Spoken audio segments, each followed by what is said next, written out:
morning all. Literary criticism, analysis and approaches. This lecture discusses about criticism, analysis and approaches in general.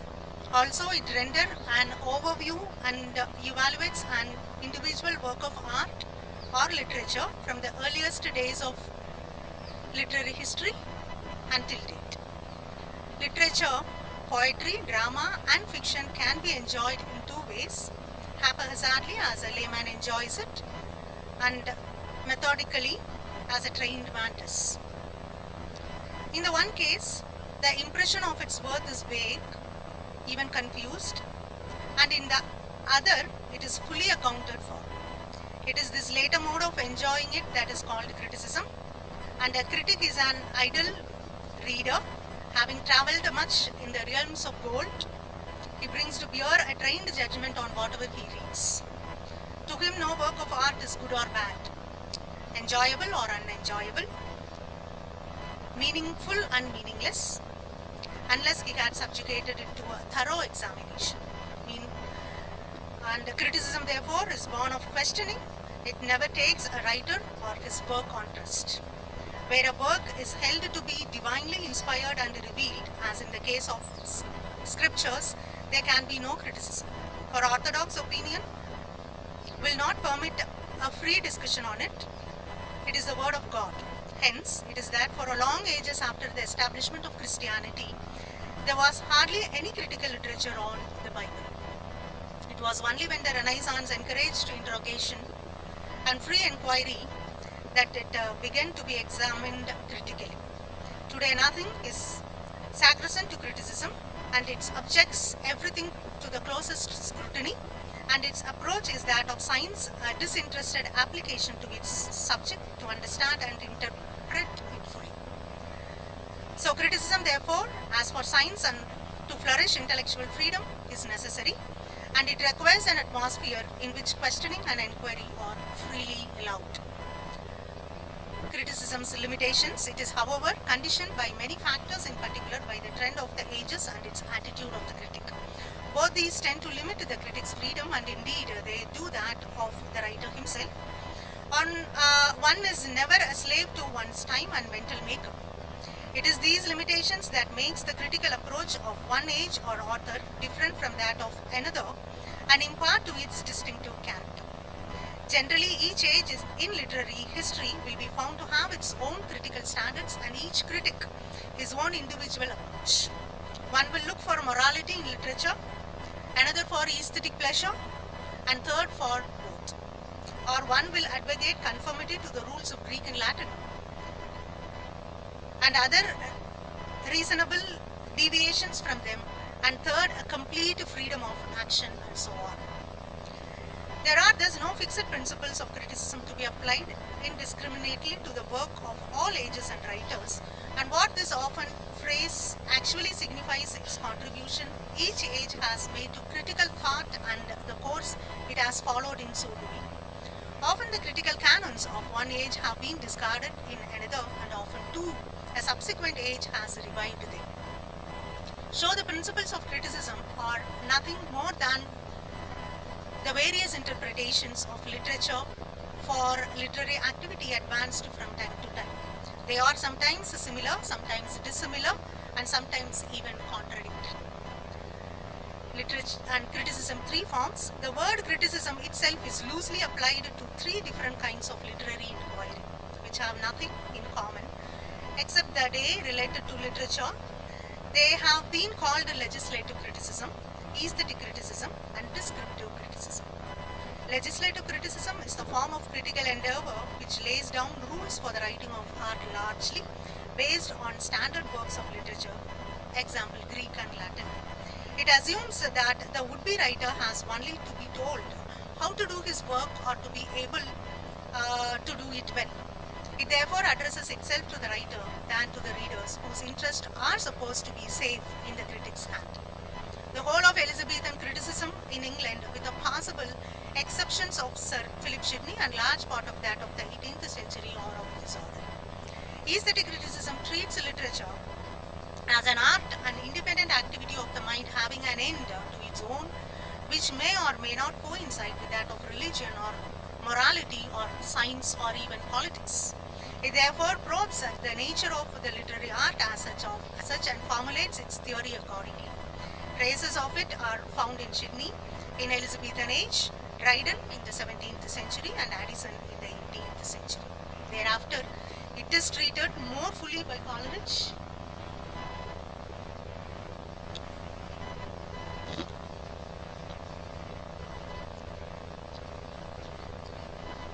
So the whole of Elizabethan criticism in England, with the possible exceptions of Sir Philip Sidney and a large part of that of the 18th century, were of this order. Then comes the aesthetic criticism, treats literature as an art and independent activity of the mind having an end of its own, which may or may not coincide with that of religion or morality or science or politics. It therefore probes the nature of the literary art as such and formulates its theory accordingly. Traces of it are found in Sydney in the Elizabethan age, Dryden in the 17th century and Addison in the 18th century. And thereafter it is treated more fully by Coleridge in the early 19th century, Walter Pater and Oscar Wilde in the Victorian era, and I.A. Richards in our own, we can say. Next, the descriptive criticism is a study of individual work, their aims, method and effects, and it is the latest of the three critical mode and by for the most popular of them all. Among its earliest example in English are then Johnson's Conversation with Drummond and Dryden's prefaces in which he discusses his own works to defend them from the detractors, and it may draw on the legislative or aesthetic norms to justify its conclusion, or it may follow the independent line of its own assured, and what it says can always be confirmed from the work under discussion. Much of English criticism is of this nature, right? And then its beginning. In Europe, the art of criticism began in the ancient Greek. Exactly when it began cannot be said certain, but almost it is in the 5th century BC. It seems to have attracted a major positive attention and then ever before. It was an age of unprecedented intellectual awakening in Athens. Now as never before, scholars and learned men discoursed freely of what concerned the most: religion, philosophy, morality, politics, art and literature.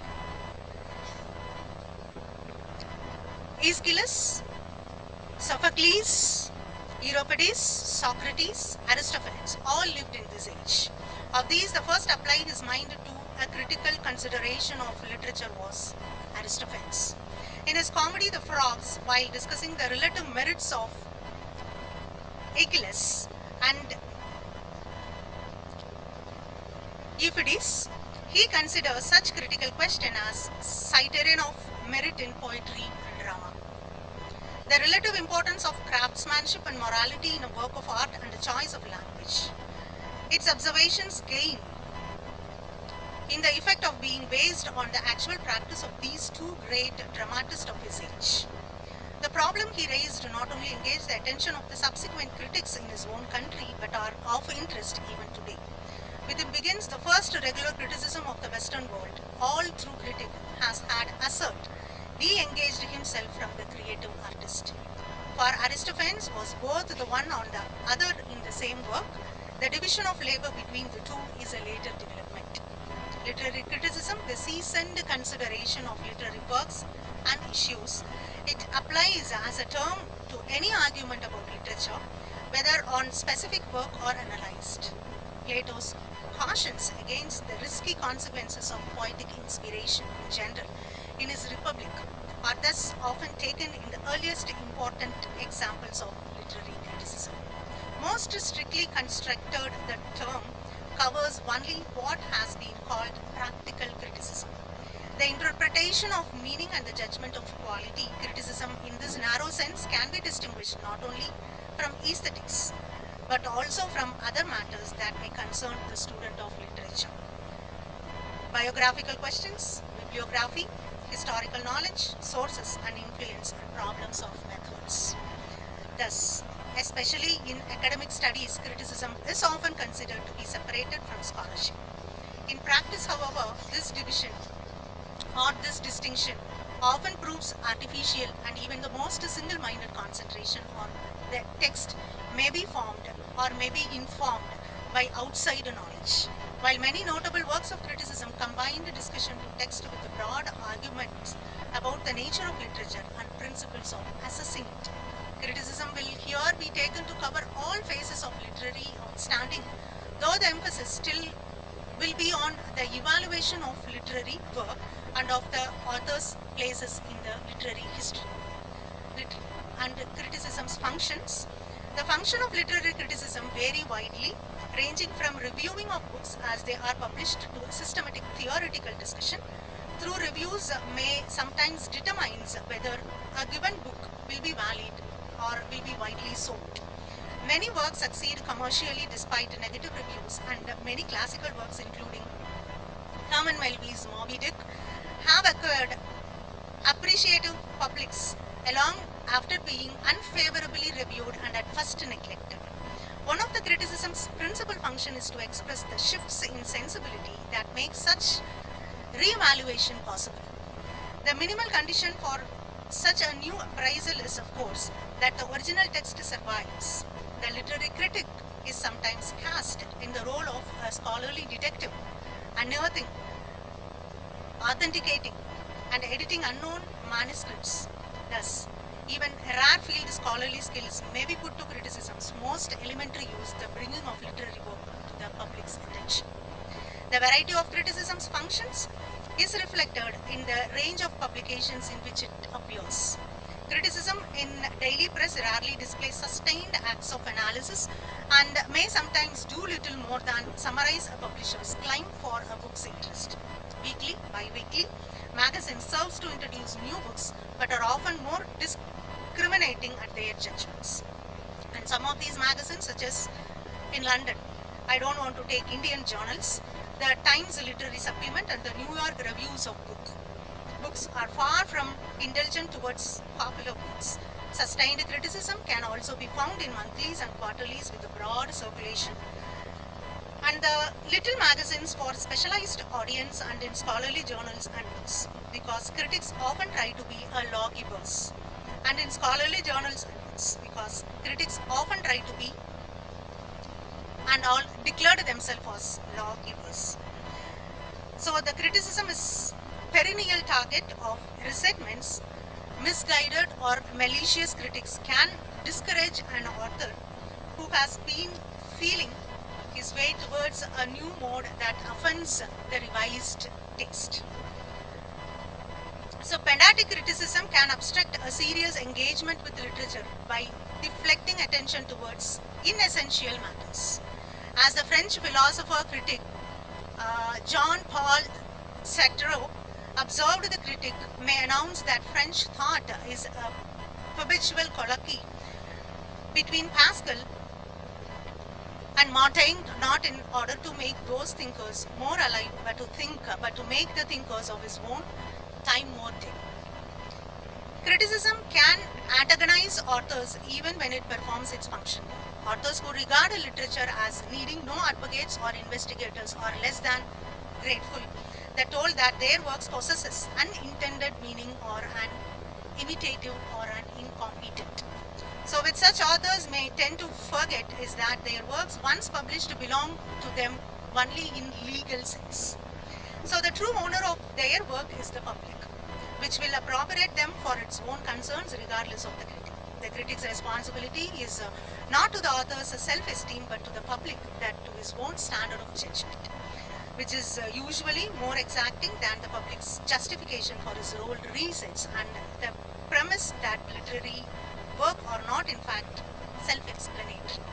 A critic is socially useful in the extent that society wants and receives a fuller understanding of literature than it could have achieved without him. In filling this appetite, the critic whets its further, helping to create a public that cares about artistic quality, and without sensing the presence of such a public, an author may either prostitute his talent or squander it in a sterile act of defiance. In this sense, the critic is not a parasite, but potentially someone who is responsible to part the existence of good writing in his own time and afterward. So although some critics critics believe that literature should be discussed in isolation from other matters, criticism usually seems to be openly or covertly involved with social and political debate. Since literature itself is often partisan, it always rooted to some degree in local circumstances and has a way of calling forth the affirmation of unlimited values, and it is not surprising that the finest critics have never paid much attention to the alleged boundaries between criticism and other type of discourse. Especially in modern era, literary criticism has occupied a central place in debate about cultural and political issues. Satire on what is literature is typical in its wide-ranging attempt to prescribe the literary intellectual's ideal relationship to the development of a society and to literature in a manifestation of human freedom. Similarly, some prominent American critics, including Alfred Hazen, Lionel Trilling, and Kenneth Brooke, Philip Brave, and Irving O, began as political radicals in 1930 and sharpened their concern for literature on dilemmas and disillusionment of that particular era. And Trilling's influential The Liberal Imagination is simultaneously a collection of literary essays and an attempt to reconcile the claims of politics and art. Such a reconciliation is bound to be tentative and problematic if the critics believes, as Trilling does, that literature possesses an independent value and deeper faithfulness to reality than is contained in any political formula. In Marxist states, however, literature has usually been considered a means to social ends, and therefore criticism has been cast in forthrightly partisan terms. Dialectical materialism does not necessarily turns the critic into a mere guardian of party doctrine, but it does forbid him to treat literature as a cause in itself, apart from the working class needs interpreted by the party. So when the utilitarian views prevails, the function of criticism is taken to be continuous with that of the state itself, namely furtherance of the social revolution.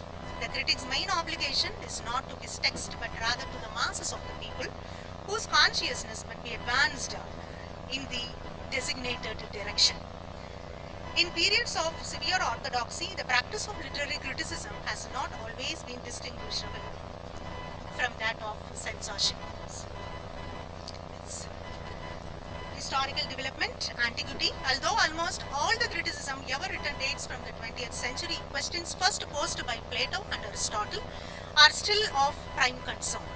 And every critic who has attempted to justify the social value of literature has had to come in terms with opposing arguments made by Plato in the Republic. The poet as a man and poetry as a form of statements both seemed unworthy to Plato, who depicted the physical world as an imperfect copy of transcendent ideas and poetry as a mere copy of a copy. Thus, literature could only mislead the seeker of truth. Plato credited the poet with the divine inspiration, but this too was cause for worry. A man possessed by such madness would subvert an interest of a rational polity, and poets were therefore be banished from the hypothetical republic. In the poetic, still the most respected of all discussion of literature, Aristotle countered Plato's indictments by stressing what is normal and useful about literary art. The tragic poet is not so much divinely inspired as he is motivated by the universal human need to imitate, and what he imitates is not something like a bet, like Plato's example, but a noble action. So such imitations presumably has a civilizing value of those who emphasize with it, and tragedy does arouse emotions of pity and terror in its audience. But these emotions are purged in the purpose, and in this fashion Aristotle succeeded in portraying a literature as satisfying and regulating human passions instead of inflaming them. So although Plato and Aristotle are regarded as antagonists, the narrowness of their disagreement is noteworthy. Both maintain their poetry in mimetic, both treat the arousing of emotions in the perceiver, and both feel the poetry takes its justification. If any form it serves to the state. It was obvious to both men and poets wielded great power over other, And unlike many modern critics who have tried to show their poetry is more than a pastime, Aristotle had to offer reassurance that it was not socially explosive. Aristotle's practical contributions to criticism, as opposed to his ethical defense of literature, lies in the inductive treatment of the elements and a kind of poetry. Poetic modes are identified according to their means of imitations, the actions they imitate, the manner of imitations, and its effect. These distinctions assist the critic in judging each mode according to their proper ends instead of regarding beauty as a fixed entity. The end of tragedy, as Aristotle conceived them, are best served the harmonious disposition of 6 elements: plot, character, diction, thoughts, spectacles, and song. So thanks to Aristotle's insight into the universal aspect of audience psychology, and many of the dicta have proved to be adaptable to genre development long after his time.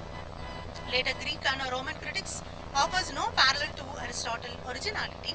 Much ancient criticism, such as that of Cicero, Horace, in Rome, was observed the technical rule of exercise and advised to inspire rhetoricians.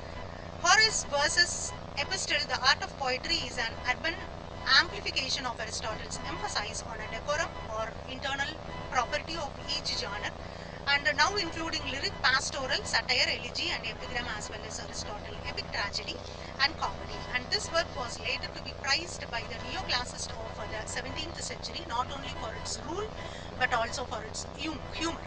So common sense and appeal to educated taste. On the sublime by the Roman Greek known as Longinus was to become influential in the 18th century, but for a contrary reason. When decorum began to lose its sway, encouragement could be found in Longinus for arousing elevated and ecstatic feeling in the reader. Horace and Longinus developed respectively the rhetoric and the effective side of Aristotle thought, but Longinus effectively reversed the Aristotelian concern with the regulations of the passions. Medieval period. In the Christian Middle Age, criticism suffered from the loss of nearly all ancient critical texts and from an anti-pagan distrust of the literary imagination. Such church father Tertullian and Augustine and Jerome renewed the churchly guise, the Platonic argument against poetry, but both the ancient gods and the surviving classic reasserted their fascination, entertaining medieval and culture in theological allegorized form. So although there was no lack of rhetoricians to dictate the correct use of literary figure, no attempt was made to derive critical principles from emerging genres such as the fabulae and the chivalric romance. Criticism was in fact inhibited by the very coherence of a theoretically explained universe, when nature is conceived as endless and purposefully symbolic of revealed truth. Especially, literary problems of forms and meaning are bound to be neglected. Each such original vernacular poet of the 14th century of Dante appears to have expected his Divine Comedy to be interpreted according to the rules of spiritual exegesis. The Renaissance. The Renaissance criticism grew directly from the recovery of the classic text, and notably from Giorgio Villa, translated of Aristotle's Poetic into Latin in 1498, and by 1549 the Poetics had been rendered into Italian as well. And from this period until the later part of the 18th century, Aristotle was once again the most imposing presence behind literary theory. Aristotle was, the critics looked to ancient poems and plays for insight into a permanent laws of art. The most influential of Renaissance critic was probably the Lodovico Castelnuovo, whose 1570 commentary on Aristotle's Poetics encouraged the writing of tightly structured plays by extending and codifying Aristotle's ideas of the dramatic unities. So it is difficult today to appreciate that this obsession of antique models had a deliberating effects, and one must call the imitations of the ancient entailed rejecting spiritual allegory and asserting the individual author's ambition to create works that would be ashamedly great and beautiful. Classism, individualism, and national pride joined force against the literary aesthetics, and thus a group of 16th century French writers known as Plaidel, notably Pierre de Ronsard and Joachim de Bouillé, were simultaneously classist, poetic innovators and advocates of purified vernacular tongue. Neoclassicism and its decline, the Renaissance in general, could be regarded as neoclassical period, and in that ancient works were considered the surest models for modern greatness. Neoclassicism, however, usually canonizates narrower attitude that are at once literal and social, a worldly wise tempering of enthusiasm, a fondness for proved way, a gentlemanly sense of property and balance. Criticism of the 17th and 18th century, particularly in France, was dominated by these Horatian snobs. French critics such as Piers Cornell and Nicolas Bulow urged a strict orthodoxy regarding the dramatic unities and the requirement of each distinct genre, and of it to disregard them were to lapse its barbarity, and the poet was not to imagine and is genuine accepted him from the established laws of craftsmanship. Neoclassicism had a lesser impact in England, partly because English Puritanism have kept alive some of the original Christian hostility to secular art, partly because English authors were on the whole closer to the plebeian taste that were the court-oriented French, and partly because of the difficult example of Shakespeare, who magnificently broke all the sect of books. And not even the relatively severe classist Ben Jonson could bring himself to deny Shakespeare's greatness and the theme of Shakespeare's genius, triumphing over the formal imperfection, is echoed by the minor British critics from John Dryden and Alexander Pope to Samuel Johnson. The science of Newton and the psychology of Locke also worked subtle changes, compendium of maxims, and Pope feels obliged to defend the poetic rules, and Dr. Johnson's too. He respected precedent, literary interference from nature. So moral sentiments and mediocrity, the appeal to general and shared right, his preference for forthright sincerity left him impatience, and his intricate conviction to those of the pastoral elegy. And then the decline of the neoclassicism is hardly surprising. Literary theory has developed very little during 2 centuries of artistic, poetical, and scientific ferment, and the 18th century is important new genre. The novel dwells most of its reader from a bourgeois that has little use of aristocratic dictate. And the Longinian cult of feeling canons of proportions and moderations emphasize shifted from concerns of meeting fixed criteria to the subjugative state of the reader and then of the author himself. The spirit of nationalism entered criticism as a concern for the origin and growth of one's own native literature, and as an esteem for such non-Aristotelian factors as the literary progress and primitive theories affirming, as one critic put in, that of the strangeness and strong feeling as literary virtues yielded various fashions of taste for misty sublimity, graveyard sentiments, medievalism, Norse epics, Oriental tales, and the verse of playboys. Perhaps the most eminent force of neoclassicism before the 19th century was Denis Diderot in France, and in Germany, Gotthold Lessing and John van Heder, John Wolfgang and von Goethe, and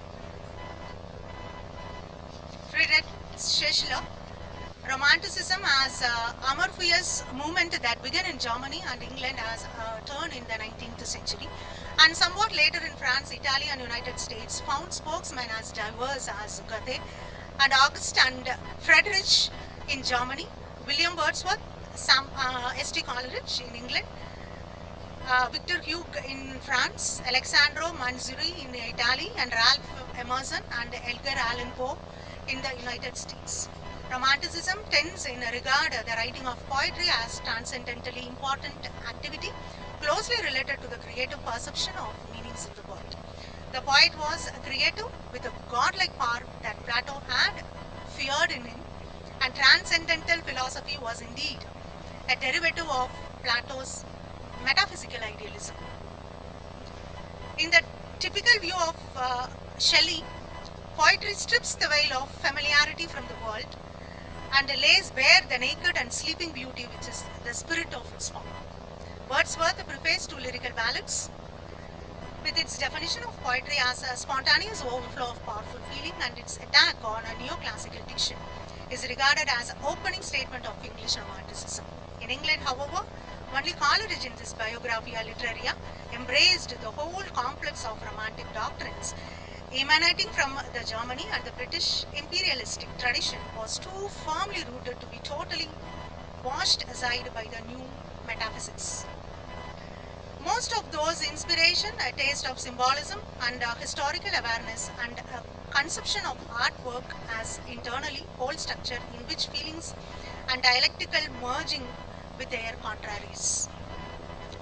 Romantic criticism coincided with the emergence of aesthetics as a separate branch of philosophy, and both signaled a weakening in ethical demands upon literature. This lasting achievement of Romantic theory is in its recognition that artistic creation are justified not by the promotion of virtue but by their own coherence and intensity. And then the late 19th century, the Romantic movement had been spurred not only in German philosophy but also by the universalistic and utopian hopes that occupied the French Revolution, and some of these hopes were thwarted by political reaction while others were blunted by industrial capitalism and the assertion of power by the class that has demanded general liberty. Advocates of the literary imagination now began to think of himself as enemies of gadflies of a newly entrenched capitalism, and in some hands the idea of creative freedom dwelled in the capitalist pitting art for its own art's sake against commercial and others respectively. So aestheticism characterized both by symbolistic criticism of Charles Baudelaire in France and self-consciousness decadence of Algerian Swinburne, Walter Pater and Oscar Wilde in England at an opposite extreme realistic naturalistic views of literature as an exact record of social truth were developed by visionarian Brensky in Russia, and Gustave Flaubert and Émile Zola in France and William Dean Howell in United States. Zola's program, however, was no less anti-capitalist than that of a symbolist. He wanted novels to be document conditions as to expose their injustice. Post-romantic delusion was epitomized in British in the criticism of Matthew Arnold, was thought of critical taste to substitute the religion and for unsatisfactory value embodied in every social class. And towards the end of the 19th century, especially in Germany, England and the United States, literary study became an academic discipline at a doctoral level. Philosophy, linguistics, folklore studies and textual principles that had been devised for biblical criticism provided curricular guidance and guidelines. While academic taste mirrored the prevailing impression concerned for the quality of the authors or the author's spirit, several intellectuals currently joined to make possible the writing of systematic and ambitious literary histories. Primitivism and medievalism had awakened interest in neglected early text. Scientific positivism encouraged the scrupulous regard for facts, and the German idea that each country's literature had sprung from a unique national consciousness provided a conceptual framework. 20th century, the ideal of the objective research, this current this lecture has continued to guide Anglo-American theory, scholarship and criticism that has promoted work of unprecedented accuracy. Bibliographic procedure have been revolutionized. Historical scholars, biographers and historians of theory have placed criticism on a sounder basis of factuality, and important contributions to literary understanding have meanwhile been drawn from anthropology, linguistics, philosophy and psychoanalysis. An impressionistic method has given way to systematic inquiry from which A gratitude assumptions are, if possible, excluded. Yet demands for a more ethically committed criticism have repeatedly been made. And from a new humanism of Paul Emer and Irving Babbitt in the United States in 1920 to a moralizing criticism of the Cambridge John F.R. Lewis and American poet George Winters are the most recent demands for relevance. No sharp line can be drawn between academic criticism and criticism produced by the authors and men of letters. Many of the latter are now associated with the universities, and the main shift of academic emphasis from imperialism to formalism originated outside the academy in the writing of Ezra Pound, T.S. Eliot, T.E. Hume, and largely in London around 1910. Only subsequently did such academics, Clint Brooks, in the United States, adapt the new criticism to reform the literary curriculum. In 1940s, new criticism has been the methodological counterpart of the strain of modernistic literature, characterized by the elusive difficulty, paradox, and indifference or outright hostility to the democratic ethos. In certain respect, the hegemony of new criticism has been politically as well as literary, and anti-romantic intentions and irony, conventions and aesthetic distance has been accompanied by scorn for all revolutionary hopes. So the totality of the Western criticism in the 20th century defies summary except the terms of its restless multiplicity of factionalism. School of literary practice such as imagism, futurism, dadaism, surrealism have found no want of defenders and explicators. Ideological groupings, psychological dogmas and philosophical trends have generated polemics and analysis, and literary material have been taken a primary data of sociologists and historians. Literary creators themselves have continued to write illuminating commentary on their own principles and aims. In poetry, Ezra Pound, Wallace Stevens; in theatre, George Bernard Shaw, Antonin Artaud, and Bertolt Brecht; in fiction, D.H. Lawrence and Thomas Mann have contributed to criticism, the act of justifying their own art. And most of the issues debated in the 20th century criticism appears to be strictly empirical, even technical in nature, by what means can be the most precise and complete knowledge of a literary work be arrived at. Should its social and biographical context be studied, or only the words themselves as an aesthetic structure?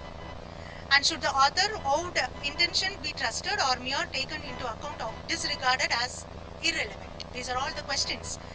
Okay, and such questions suppose this literature is valuable and that object knowledge of its working is a desirable end, and these assumptions are indeed so deeply buried in some critical discourses that customarily remain hidden from critics themselves, whose image that they are merely solving problem and disinterest their interest. The influence of science. What separate modern criticism from earlier work? It is catholicity of scope and method, its borrowing of procedures from social science, and its unprecedented attention to detail. A literature plays its society has become more problematic and peripheral. And as a humanistic education has grown into a virtual industry with a large group of professionals serving as one author judges, criticism has evolved into a complex discipline. Interestingly or increasingly defend its procedure, but often lacking as a sense of contact with the general social will. Major modern critics, to be sure, have not allowed their close reading to distract them from certain perennial questions about poetic truth, the nature of literary satisfaction, literature's social utility, but even these matters have sometimes been cast in the value-free imperial terms. Recourse to scientific authority and method. This is outstanding trait of the 20th century criticism. The sociology of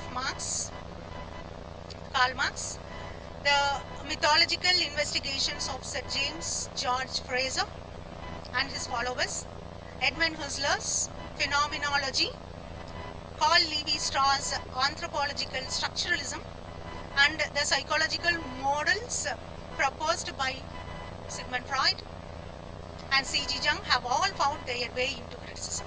The result has been not simply an abundance of technical terms and rules, but a widespread belief that literature's governing principles can be located outside the literature.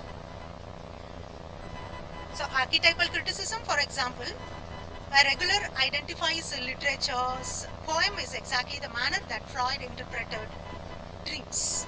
Such procedures may encourage the critic wisely or unwisely to discount the traditional boundaries between genres, national literatures, and levels of cultures. The critical enterprise begins to seem continuous with the gender studies of man. The impetus towards universalism can be discerned even in those critics who are most skeptical of it. The so-called historians, relativists who attempt to reconstruct each epoch's outlook and to understand works as they appeared to their first readers. Historical relativism undermines cross-cultural notions of beauty, but it reduces the record of any given period of data from which the interference can be systematically drawn. Here too, in other words, uniform methodology tends to replace the intuitive capitalist that formed typified with the critic sense of history. Criticism and knowledge. The debate over poetic truth may illustrate how modern discussions is behold in extra literary knowledge. Critics have never ceased disputing whether literature depicts the world correctly, incorrectly, or not at all, and the dispute has often had more to do with the support of condemnation of a specific author that had the facts about mimesis. Today, it may be almost impossible to take a stand regarding poetic truth without also coming in terms with positivism as a total epistemology. The spectacular achievement of physical science have downgraded intuitions and placed a premium on concrete testable statements very difficult from those found in poems. Some of the most influential modern critics, notably I.A. Richards in his early work, have accepted the value order and have confined themselves to behavioristic study of how literature stimulates the reader's feelings. A work of literature for them is no longer something that captures an external or internal reality, but is mere a locus of psychological operations, and it can only be judged to eliciting or failing to elicit a desired response. Other critics, however, have renewed the Shelleyanism and Coleridgean contention that literary experience involves a complex and profound form of knowledge or profound form of knowing. In order to do so, they have had a challenging positivism in general, such as a challenge cannot be convincingly mounted within a provenance of criticism itself and must depend rather than the authority or anti-positivity, as Alfred North Whitehead and East Kaiser and Michael Polanyi written. If it is now respectable to maintain with Wallace Stevens and others that the world is known through the imaginative apprehensions of the sort and poetry celebrates and employs, and this is attributable to the development far outside the normal competence of critics. The pervasive influence of science is most apparent in modern criticism's passion for total explanation of the text it brings under the microscope. Even formalist schools, which takes for granted an author's freedom to shape his work according to his demand of art, treat individuals' line of verse with dogged minuteness that was previously unknown, hoping thereby to demonstrate the organic coherence of the poem. The spirit of explanation is also apparent in those schools that argue from circumstances surrounding a work's origin to its work itself, leaving an implications that the former have caused the later. The determination is rarely as the explicit or relentless as it was in Taine's schemes of race, milieu, and moment. But this may reflect the fact that the casualty in general is now handled with more sophistication than that of Taine days.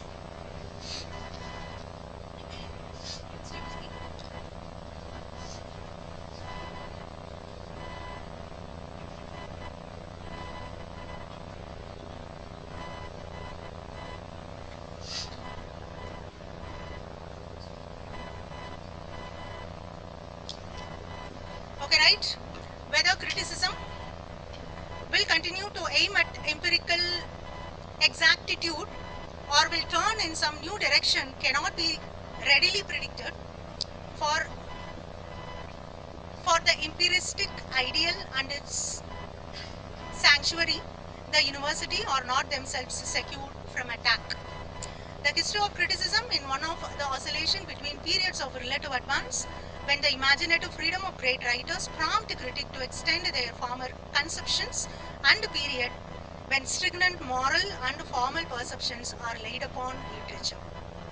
In times of social upheaval, criticism may more or less deliberately abandon the ideal of times of social upheaval and of disinterested knowledge and be mobilized for a practical end. Revolutionary movements provide obvious instances of such redirection, whether or not they identify their pragmatic goals with the cause of science. It should be evident that the future of criticism depends on the factors that lie outside criticism itself as a rationally evolving discipline. When a whole society shifts its attitude towards pleasure, orthodox behavior, or a meaning of existence, criticism must follow along. As Matthew Arnold foresaw, the warning of religious certainty has encouraged critics to invest their faith in literature. Taking it as the one remaining source of the value and order, this development has stimulated critical activity, yet paradoxically, it may also be responsible in part of a growing impatience and criticism.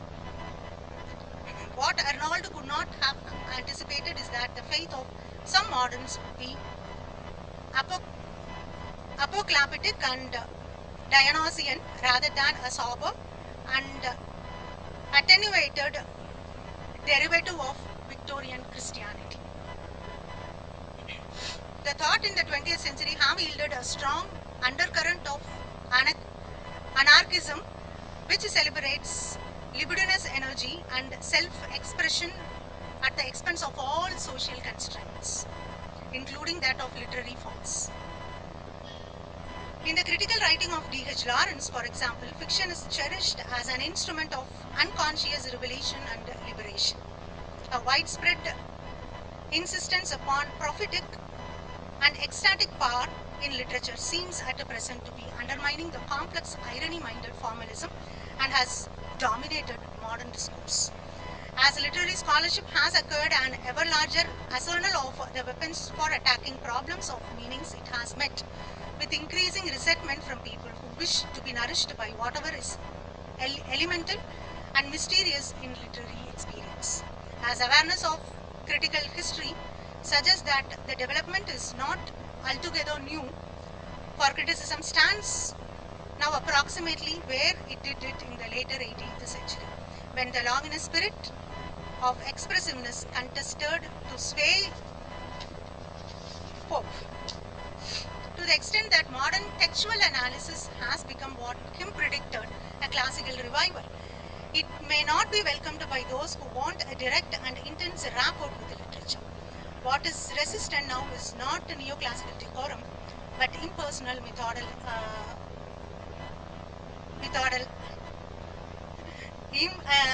impersonal, methodological, which is thought to deaden commitment, and such resistance may prove beneficial if it reminds critics and rationalized procedures are indeed that no substitute for engagement.